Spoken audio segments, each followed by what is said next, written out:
For now, we're going to focus on the command line version of Vim. If you want to use the graphical version of Vim, you can do that, but just know that we're not going to get into any of the graphical only features of Vim just yet. The first thing you need to do is start a command line session on your computer. Now this varies by operating system, so I'll quickly run down how to do this on Mac, Linux, and Windows. If you're using a Mac, you'll start the terminal application. An easy way to do that is to use Spotlight. To start Spotlight, click on the Spotlight icon in the menu bar or type Command space. Now just start typing the word terminal and it will appear. Now press Enter to start it. By the way, you can also use the Finder to start it as well. It's located in the /applications/utilities folder. If you're using a Windows system, you can start a command line session by clicking in the search bar and typing command. Once the command prompt menu item appears, click on it to start it. There are a lot of Linux distributions out there and a lot of various desktop environments for Linux. But in general, you just need to locate the terminal application. This might simply be called terminal, it might be called console, it could be called GNOME terminal. You might also find Xterm, eTerm, and RxVT. If you're running CentOS like I am here, you can go to the Applications menu, and then from there go to Utilities. And if you scroll down just a little bit, you'll see the terminal application. It's also located in the favorites by default. So just click on it to start the terminal application. Now that you have a command line session open for your operating system, you can start Vim by typing Vim and pressing Enter. Here's what it might look like on a Linux or Mac system. Here's what it can look like on a Windows system.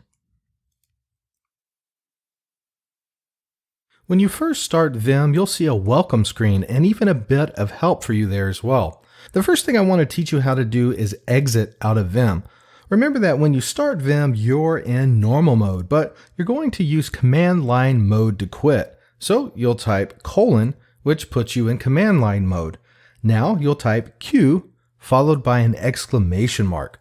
When you press Enter, your command will execute. This command quits Vim, so when you press Enter, Vim terminates and you're back on the command line. Let's use Vim to create a brand new file.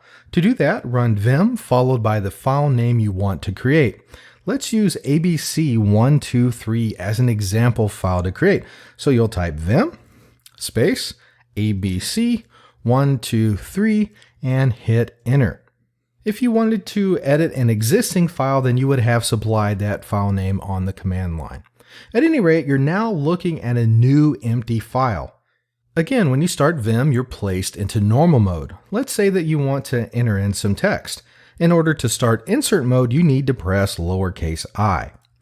After pressing lowercase I, anything you type will go into the file. So let's type a simple sentence here. Let's say something like, Vim is fun.